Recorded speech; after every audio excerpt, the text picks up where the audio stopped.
اللهم صل وسلم وبارك على سيدنا محمد وعلى آله وصحبه وسلم. في فيديو النهاردة إن شاء الله هقولك إزاي تعملي الجبنة البيضاء الخزين أو الجبنة الحادقة أو الجبنة البراميلي أيا كان المسمى بتاعها عندك. هتعمليها بكل سهولة في البيت. تمن الكيلو وصل تقريبا 150 جنيه، هتعمليه في البيت بتكلفة 60 جنيه بس، وكمان أنضف بكتير وحاجة عاملاها بإيديكي في البيت. إن شاء الله لما تجربي الطريقة وتنجح معاكي مش هتفكري تشتريها من بره تاني. هنبدأ بسم الله. كمية اللبن اللي معايا 8 كيلو لبن، وأهم حاجة تكوني جايبة اللبن فلاحي من مكان موثوق منه علشان يطلع معاكي كمية جبنة كويسة. ببدأ أحط الملح بتاعي، ووزن الملح كمية الملح اللي معايا 560 جرام، يعني هتحط لكل كيلو من اللبن 70 جرام من الملح. يعني 3 معالق كبار من الملح لكل كيلو لبن. دي كمية الملح مظبوطة جدا جدا. بدأت دوبت الملح كويس جدا في اللبن، وبعد ما بدوب الملح وبتأكد ان هو داب تماما ببدأ أصفي اللبن بتاعي بقطعة كده من الشاش عشان أتأكد ان اللبن بتاعي نظيف ومفيش فيه أي شوائب. وبعد كده برفع اللبن على النار بتاعتك تكون متوسطة وما توقفيش تقليب. الموضوع هياخد معاكي تقريبا 5 دقايق على حسب كمية اللبن اللي معاكي. واحنا مش عايزين اللبن يسخن، احنا عايزينه بس يبقى كده زي دمعة العين زي ما بيقولوا، يعني عايزينه دافي جدا جدا. وبنصحك برضو تستخدمي الترمومتر اللي هو بتاع الأطفال العادي خالص، موجود عند أي حد في البيت. لو مش موفر عندك بتجيبيه من الصيدلية، سعره برضو رخيص مش غالي. علشان تبقي في المضمون ودرجة الحرارة بتاعتك تبقى مظبوطة عشان ما تبوظش المنفعة معاكي. بسيب اللبن لحد ما درجة حرارته بتوصل 42 أو 43، من 42 ل 43 بترفعيه مباشرة من على النار. وبتبدأي نحط المكون الرئيسي بتاعنا اللي هو المنفعة.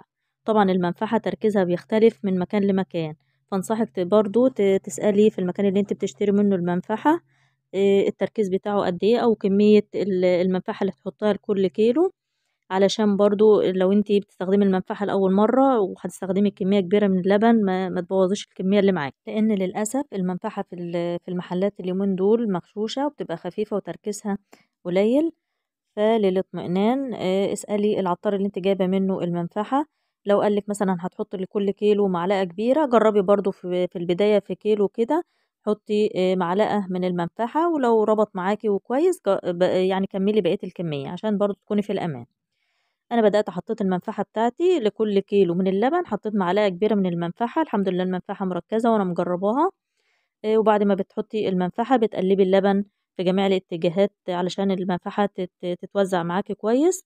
وبتغطي الحله اللي فيها اللبن وبتغطيها برضو بفوطه وتحطها في مكان كده دافي لحد ما تربط معاكي واللبن بتاعك يتجاب. هنيجي للمرحلة اللي بعد كده. بالنسبة للمكبس اللي هنعمل فيه الجبنة، طبعا بيكون معمول من الخشب. لو مش متوفر عندك هقولك برضو على طريقة بسيطة تعملها في البيت. بتجيبي علبة بلاستيك تكون موجودة عندك، طبعا الحجم ده كبير وانا سايبالك برضو المقاس بتاع العلبة موجود معاكي على الشاشة. وببدأ أخرم العلبة بتاعتي كده بسكينة، بتسخني سن السكينة على البوتاجاز وبتخرميها خروم كده من الأرضية زي ما انت شايفة بالشكل ده. وبقص كمان الغطا بتاعها بحيث ان الغطا ينزل جوه العلبة زي ما انت شايفة كده في متوضح معاكي في الفيديو. الطريقة سهلة جدا وهتكون بديلة للمكبس اللي هو المعمول الخشب ده. لو متوفر عندك المكبس الخشب ممكن هتستخدميه، لكن العلبة دي ما شاء الله جميلة جدا وبتاخد ال8 كيلو كلهم. نيجي بقى نشوف اللبن بتاعنا أخباره إيه.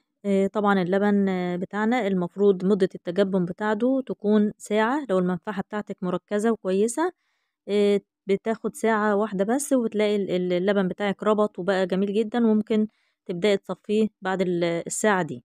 أنا كنت عاملاه متأخر فسبته تقريبا 3 أو 4 ساعات. شايفين ما شاء الله اللبن اتجمد ازاي وبقى متماسك. هنبدأ بقى نحطه في المكبس بتاعنا. ببدأ أجهز المكبس اللي احنا هنحطه في الجبنة. معايا قطعة من الشاش، بتفرشيها كده في العلبة زي ما انت شايفة بالشكل ده، وبتظبطي الحواف بتاعتها عشان الجبنة بتاعتك تطلع مظبوطة وشكلها منتظم. ببدأ بقى اخد الجبنة كده بالشكل ده، اللبن بالشكل ده، وبحطه في العلبة. تحاولي تفتفتيه شوية كده علشان تطلع القطعة منتظمة.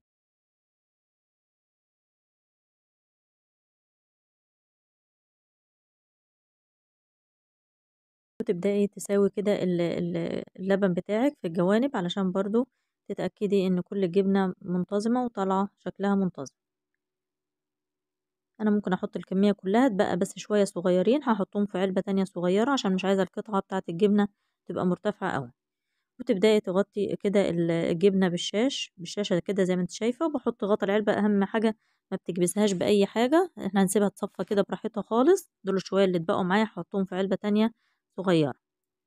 حطيت العلبة بتاعتي في حلة مرتفعة بحيث ان هي تصفي الشرش بتاعها براحتها خالص. في مدة ساعتين بتحطيها من غير ما تكبسيها بأي حاجة زي ما انت شايفة بالشكل ده. وفي خلال الساعتين دول بتشيلي الغطا وبتقلبيها مرة أو اتنين بحيث ان انت تتأكدي ان الشرش كله بدأ ينزل مش متجمع في مكان ومتصفي في مكان تاني. يعني ما بتضغطيش الجبنة بتاعتك غير بعد مرور ساعتين، لأنها طبعا بتكون طرية جدا فمش هينفع تكبسيها بأي تقل عليها. بعد ما بيمر الساعتين دول بتحطي بقى عليها مثلا علبة تكون أصغر من العلبة اللي انت عاملة فيها جبنة دي شوية، أو صينية زي ما انت شايفة في الفيديو. أنا كنت حاطة صينية مستطيلة. أي تقل كده عندك مثلا وزنه 2 أو 3 كيلو، وبتسيبيها تتصفى أقل حاجة بتسيبيها 5 أو 6 ساعات. أنا كنت عاملاها متأخر شوية بالليل فسبتها لتاني يوم، وبدأت تاني يوم أوريها لكم كده بالشكل ده. اتصفت براحتها خالص، وطبعا بتكوني حطاها على حاجة مرتفعة في حلة مرتفعة عشان تصفي الشرش بتاعها براحتها خالص.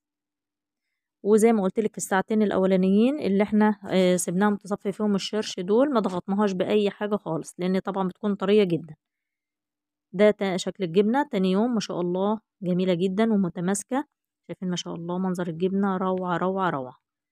في خطوة تانية هقولك عليها تعمليها قبل ما بتخزني الجبنة، لأن طبعا الجبنة معانا كده طرية مش هينفع نحطها نخزنها على طول. في خطوة تانية هقولك عليها هتعمليها عشان الجبنة بتاعتنا تبقى متماسكة شوية. دول الشوية اللي كانوا متبقيين معايا حطيتهم برضو في علبة صغيرة. شايفين ما شاء الله منظر الجبنة روعة. ببدأ أرص الجبنة بتاعتي في صينية كده لها حواف علشان هقولك هتعملي ايه. عايزة بس أوريكم وزن قطعة كده من الجبنة عشان تعرفي انت ازاي هتوفري ما شاء الله بالنسبة للبن اللي انت بتعمليه. القطعة ما شاء الله وزنها تقريبا 480 جرام. طبعا في قطعة صغيرة وقطعة كبيرة. في النهاية كل 3 كيلو لبن بيعملوا معاكي صافي كيلو جبنة صافية. الخطوة اللي بعد كده علشان الجبنة بتاعتنا تبقى ماسكة قبل ما نخزنها برش عليها كده رشة من الملح، رشة بسيطة خالص. وبتحطها بتلبسها كده في كيس وبتسيبها في التلاجة 3 أو 4 ساعات لحد ما هتصفي الشرش بتاعها والقطعة تبقى متماسكة معاك. أنا كنت عاملة كمية تانية من اللبن، دول 4 كيلو لبن كنت عاملاهم برضو بعدها هقطعهم برضو معاكم وعشان أوريكي الكمية كلها وأنا بخزنها مرة واحدة. شايفين ما شاء الله منظر الجبنة ما شاء الله ما شاء الله. لما تجربي الطريقة دي مش هتفكري ان انت تشتريها من بره تاني. وان شاء الله هعمل معاكم كذا صنف من الجبنة.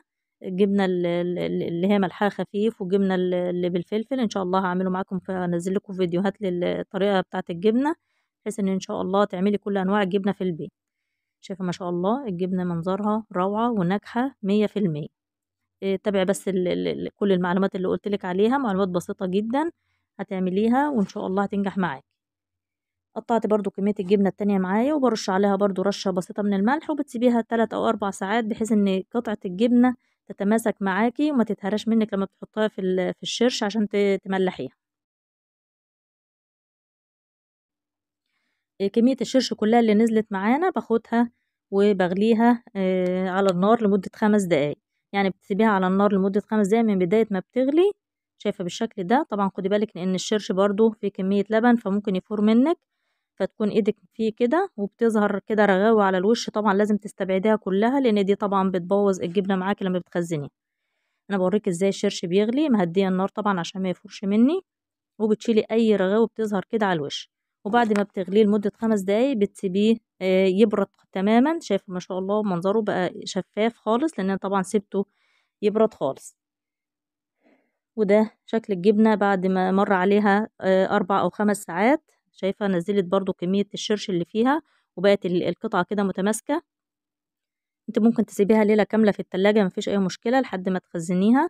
ولو انت بتعملي كذا كمية على كذا مرحلة برضو مفيش اي مشكلة، بتسيبي الكمية اللي انت عملتيها في التلاجة بالشوية الملح اللي مرشوشين عليها دول، بتنزل اي كمية شرش زيادة معاها وبتتماسك وبتبقى افضل. دي الكمية اللي انا عملتها كلها. عملت 12 كيلو لبن ما شاء الله، طلعوا لي تقريبا 4 كيلو من الجبنة. يعني كل 3 كيلو حليب زي ما قلت لك هيعمل لك كيلو صافي من الجبنة. بدأت قطعت الجبنة بتاعتي قطع كده صغيرة، حسيت ان القطعة كبيرة شوية فقسمتها 2، ولفيت كل قطعة في قطعة من البلاستيك. البلاستيك ده بتجيبيه من عند المحل اللي هو بيبيع الأكياس البلاستيك، بتقولوا له عايزة اللي هي المناديل اللي بيتلف فيها الجبنة.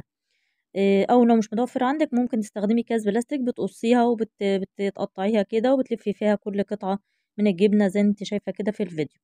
اللفة دي بتحافظ على الجبنة بتاعتك، ما بتتهرش في الشرش لما بتيجي تخزنيها. يعني يفضل تلفي كل قطعة كده لوحدها. بعد كده بجيب العلبة اللي هخزن فيها او البرطمان، اي حاجة متوفرة عندك، بس لازم ضروري يكون ليها غطا محكم علشان نضمن ان العلبة بتاعتنا والجبنة ما يدخلش فيها اي بكتيريا او اي هواء. وكمان بتشتري من عند المحل اللي هو بيبيع الاكياس البلاستيك، بتشتري بتقولوا له انا عايزة الكيس اللي هو بتاع الجبنة، بيكون سميك شوية وحجمه كبير، بتدخليه برضو في العلبة كده بالشكل ده وبترصي جواه القطع بتاعة الجبنة، علشان نضمن برضو ان الجبنة بتاعتنا يكون مقفول عليها كويس جدا. لو تلاحظي في الفيديو انا حاطة كيسين في بعض علشان هوريك ازاي هتقفلي على الجبنة. بعد كده بحط المواد الحافظة بتاعتي الطبيعية، حطيت ورق لورا ومعايا كمان فلفل اسود حصى، واللي هو الشطة اللي هي السوداني بتجيبيها برضو كده من عند العطار، شطة حمرا كده ناشفة بتجيبيها من عند العطار. وحطيت كمان كام قرن كده فلفل متخلل جاهز. حاولي تحطي كل حاجة كده تكون ما تكونش طازة، يعني ما تحطش مثلا فلفل أحمر أو أخضر طازة، علشان برضو ما نديش فرصة للبكتيريا تدخل جوه الجبنة وهي بتتخزن. الفلفل برضو متخلل، لو انت حابة هيديكي طعم جميل جدا للجبنة. كل دي مواد حافظة طبيعية بتحفظ الجبنة بتاعتك وبتخليها جميلة جدا جدا. في كمان مكون مادة حافظة صناعية بتجيبها من عند العطار، هوريها لك دلوقتي في الفيديو، اسمها دينكار او تنكار، بتجيبها من عند العطار طبعا. موجودة متوفرة عند العطار. لو انت حابة تستخدميها وتحطيها، انا بصراحة ما بفضلش ان انا احطها لانها بتستخدم بمعايير معينة في المصانع، بيستخدموها بالجرام. لكل 100 كيلو لبن بيحطوا 20 جرام من التنكار ده. فطبعا لو احنا هنيجي نستخدمها في البيت فيفضل ان احنا نحط رشة بسيطة جدا جدا علشان ما تمررش منك الجبنة. انا حبيت برضو اوريها لك في الفيديو بحيث ان انت تبقي عارفة ان المادة دي موجودة بتستخدم في حفظ الجبنة. رصيت كل الجبنة بتاعتي كده بالشكل ده، وتضغطي عليها وبتظبطيها في العلبة أو في البرطمان اللي هتخزني فيه. وبنجهز بقى الشرش بتاعنا. الشرش طبعا كمية الملح اللي فيه ما شاء الله مظبوطة للتخزين، ما تقلقيش. ولو انت قلقانة من الشرش ممكن تزودي كمان معلقتين ملح على الشرش. هو الشرش الملحة بتاعته كده مظبوط، احنا مزودين الملح بتاع الجبنة. بدأت حطيت الشرش بتاعي كده وغطيت الجبنة. شايفة الشرش عشان غليناه وصفيناه وبردناه شفاف خالص ومفيش فيه أي شوائب. زي ما قلتلك لازم تغليه عشان تعقميه وتضمني ان الجبنة بتاعتك ما يدخلش فيها أي بكتيريا. حطيت الشرش معايا كده بالشكل اللي انت شايفاه، غطيت الجبنة. لازم تتأكدي ان الجبنة بتاعتك كلها متغطية بالشرش. هستخدم كمان غطا علبة بعد شوية وأضغط عليه كده بحيث ان انا اتأكد ان كل قطع الجبنة متغطية بالشرش. دي المادة اللي بقولك عليها اللي اسمها الدنكار أو التنكار. أنا هحط معاكي رشة بسيطة جدا كده على كل الكمية اللي أنا عاملاها دي. يفضل طبعا لو انت حابة تستخدميها، لو انت مش حابة مفيش أي مشكلة، خلينا في الطبيعي أحسن. أنا حطيت بس رشة بسيطة خالص زي ما انت شايفة كده. حطيت غطا علبة وبضغط عليه علشان أتأكد ان الشرش بتاعي مغطي كل القطع. نقفل بقى كويس جدا، دي الخطوة دي مهمة جدا. في النهاية بقفل الكيس الأولاني كده زي ما انت شايفة، بلفه كويس بحيث ان هو يبقى محكم، وببدأ أقفل برضو الكيس التاني. وبتقفلي العلبة بتاعتك بالطريقة المحكمة دي، وبحطها كمان في كيس وبقفل عليها وبتسيبيها في مكان كده يكون جيد التهوية لمدة 60 يوم. ما تفتحيش عليها غير بعد 60 يوم عشان تضمني ان هي اتخللت كويس واتملحت وبقت ناعمة وجميلة. عايزة أقولك كمان على معلومة مهمة عرفتها من معمل بتاع جبنة. لو انت طبعا بعد ما تفتحي عليها بعد مرور الشهرين بتستخدميها، عشان تستخدميها هتفضل ان انت تحتفظي بيها في التلاجة. لو انت بقى عاملة كمية كبيرة ومش هينفع تحتفظي بيها في التلاجة، خطوة مهمة جدا لما تيجي تفتحي العلبة اللي انت مخزنة فيها الجبنة، ما تخليش ايدك تلمس الشرش ولا الجبنة ولا نقطة مية تدخل عند العلبة. طبعا تحاولي تلبسي جوانتي او ممكن تلبسي كيس بلاستيك وتطلعي قطعة بقطعة كده تحطها في التلاجة وتستخدميها، وترجعي تقفلي الكيس اللي احنا مخزنين في الجبنة كده، تقفليه برضو بطريقة محكمة وتقفلي العلبة بطريقة محكمة، بحيث ان انت تضمني مفيش اي بكتيريا تدخل الجبنة بتاعتك وتفضل محفوظة معاك لمدة سنة او اكتر من غير ما يحصل لها اي حاجة، وبدون ما تحطها كمان في التلاجة. ان شاء الله تكونوا استفدتم من المعلومات الموجودة في الفيديو، وان شاء الله تعملي جبنة انضف واوفر من بره، وان شاء الله لما تنجح معاكي مش هتشتريها تاني من بره. وبعتذر لو الفيديو طول شوية لان كان فيه معلومات كتير حابة ان انا اوصلها لكم علشان تعملي الجبنة تبقى ناجحة معاكي 100%. لو الفيديو عجبك ما تنسيش تعملي لايك واشتراك في القناة علشان يوصلك كل جديد من فيديوهاتي، واسيبكم في امان الله واشوفكم ان شاء الله على خير في فيديو جديد، والسلام عليكم ورحمة الله وبركاته.